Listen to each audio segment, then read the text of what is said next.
Well, we've all heard the phrase, the war on women, and that's been thrown around during this election year. But one group says there's a real war on women, and it's happening in the Muslim world. They say Sharia law is hurting women everywhere. It's even been creeping into the United States, and Americans need to fight it. Paul Strand has the story. Sharia law enslaves millions of women across the globe. It is oppressive, it is violent, it does not identify women as citizens, and some jurists even in Sharia law do not identify women as human beings. Sharia mandates women have guardians, and some Islamic countries view them legally as perpetual minors, never as adults. It allows husbands to divorce their wives at any time without reason. Worst of all, some 5,000 Muslim women die in so-called honor killings every year, which Islamic extremists declare imperative. That's why a vast coalition of groups represented by this panel is hoping to educate America about what they call Sharia's war on women. Sharia takes an entirely different approach to their rights than would the American Constitution or Declaration of Independence. Cynthia Farahat fled Egypt rather than face military prison for her human rights work against Islam. She knows firsthand how harsh Sharia can be. I'm almost here in America in exile for standing up for basic human rights and basic values under Sharia law. I lived under Sharia law all my life. I just came to America 6 months ago. When it comes to marriage, Sharia law treats women as worse than second-class citizens. The women living in Sharia are often in polygamous marriages, often in marriages where they do not have the freedom to pursue their education or pursue a career if that should interest them. Some jurists like Ibn Hanbal would go as far as defining them as livestock. These critics point out that Islam is far more than just a religion, and the Quran commands the whole world must come under Sharia law. They say Islam is deen and dawla, it's religion and state. It encompasses every aspect of one's life. They also warn Sharia law is now popping up in more and more areas of the U.S. Paul Strand, CBN News, Washington. Please try to get educated and informed on what this means. I know in today's politically correct society, it's not right to say your ideas about God are wrong or your ideas about social structures are wrong.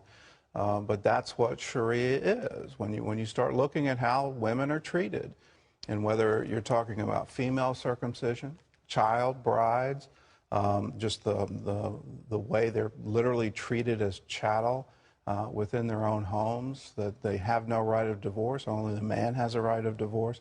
When you start adding all these things up, you go, this is not something that we would ever want in a democratic, free society.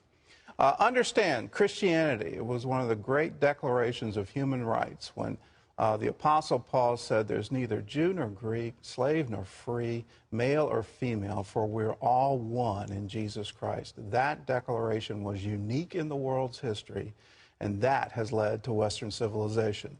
Lee Webb has the rest of our top stories from the CBN Newsroom. Lee? Gordon, some say President Obama's new support of same-sex marriage was a risky political move, but it's paying off big with liberal campaign donors. George Clooney hosted a star-studded fundraiser Thursday night in Hollywood, raising about $15 million for the Obama campaign. That is an unprecedented amount for a single event. In one evening, the Obama camp collected more than Republican challenger Mitt Romney amassed in his best month of fundraising. In terms of the election, some politicians think gay marriage will not be the deciding factor. The Democrats can talk about all this all they want. But the fact is the American people are focused on our economy, and they're asking the question, where are the jobs? Mitt Romney is in North Carolina today talking about just that, and over the weekend he will deliver the commencement address at Liberty University in Virginia. President Obama's endorsement of gay marriage isn't sitting well with many evangelical pastors. I spoke to a group of them here in Virginia Beach. How many of you plan to address the president's remarks in your pulpit this Sunday or in a future? Pastor Alan McFarland has already spoken to his congregation. He did so the night President Obama made his support of gay marriage public. I voted for Obama because I wanted to see an African-American president. I couldn't vote for the last person that was running for the Republican. He didn't hold my views, and I thought Obama did.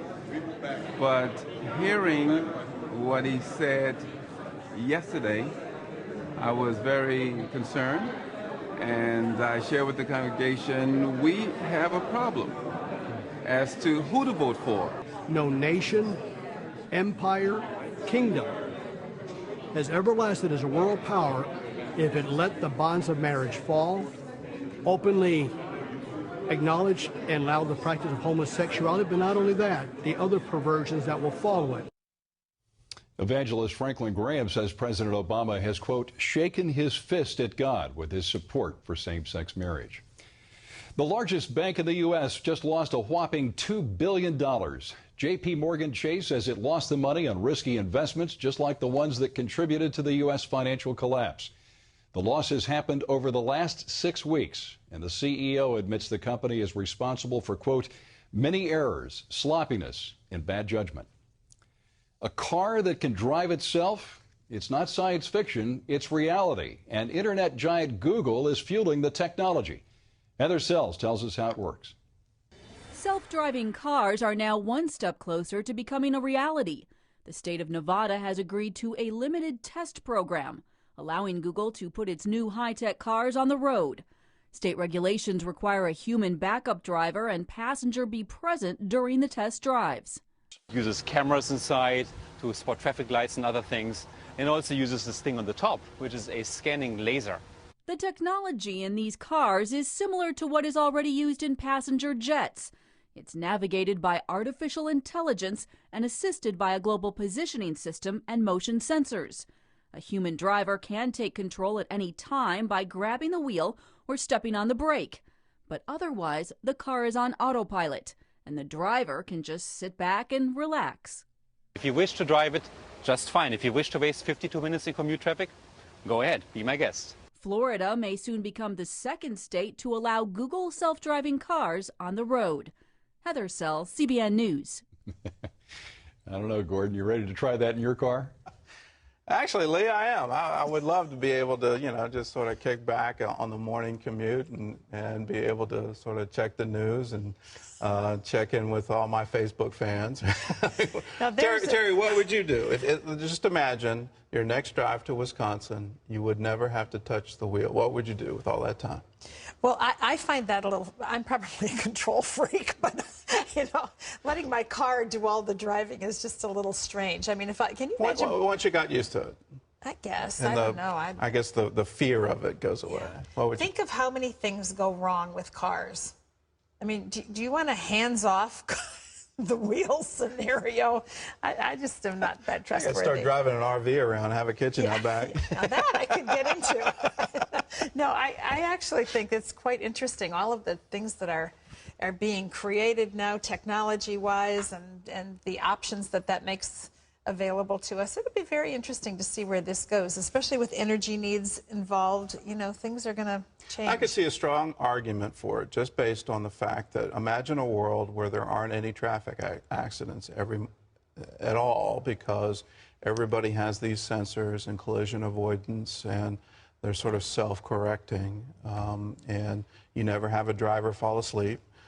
I mean, or drive too close to the car in front of him, or any of that. No whiplash. I mean, think of all the various layers of society that would be impacted by something like that. So maybe you could convince me. Yeah, but I could never downshift into a corner in my sports car again. There you go. So it would definitely take all the fun out of driving as much as I want to check my email. Probably get a lot more reading done though. No more texting and driving. Families could see some relief from high food prices. The Agriculture Department says corn production this year will be about 2.4 billion bushels higher than it was last year. That caused corn prices to drop today. Corn is used to feed livestock, and it's in many food products, so this could lead to cheaper prices at the grocery store. Operation Blessing is providing a village in Kenya with a new water well and a new school. Villagers were walking 14 miles just to collect water for their families. The new well in the village means children will have time to attend their new school. Operation Blessing will also start a daily feeding program for those children. And a new community farm will aid villagers in producing crops even during severe drought. It's great to see. You can find out more about what Operation Blessing is doing around the world by going to their website at ob.org.